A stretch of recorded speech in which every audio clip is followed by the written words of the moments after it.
र म यो चाहिँ अहिले म चाहिँ सिक्किमको छाङ्गु लेकको माथि टुप्पो चुचुरामा बसिरहेको छु। अनि यहाँबाट चाहिँ भ्यू एकदमै दामी देख्दो रहेछ, नजारा दामी छ यहाँबाट। अनि अर्को कुरा चाहिँ के भन्दाखेरि यहाँनिर यस्तो दामी हिउँ परिरहेको छ। अनि तपाईँले देख्नुहुँदैछ भिडियो पनि यति राम्रो आउँदै होला यहाँनिर फेरि यहाँ देख्दै गर्दाखेरि फोटो भिडियो पनि दामी आउँदैछ, किनकि यो हिउँको स्वच्छता, हिउँको यो सेतो यसको रङले गर्दाखेरि दामी आइरहेको छ। अनि हामी कतिचोटि चाहिँ यो कुरा देख्दै गर्दाखेरि चाहिँ परमेश्वरको प्रतिज्ञाको सम्झना मलाई आइरहेको थियो, जहाँ उहाँले भन्नुभएको छ कि आऊ हामी बसेर छलफल गरौँ, म कहाँ आउँ भने प्रभुले भन्नुभएको छ।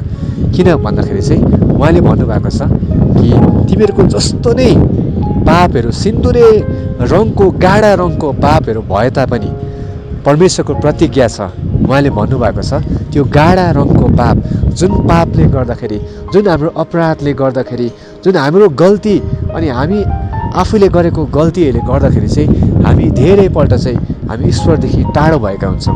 आफूले गरेको गल्तीले गर्दा हामी परमेश्वरदेखि हामी टाढिएका हुन्छौँ। अनि उहाँको नजिक जान नि हामीलाई कतिचोटि साह्रो पर्छ, किनकि हाम्रो गल्तीले हामीलाई रोक्दछ उहाँसम्म पुग्नको लागि, उहाँको नजिक जानको लागि।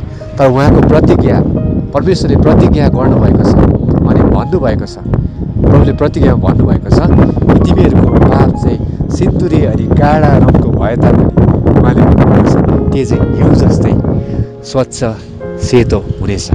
अनि यो हिउँ सेतो छ।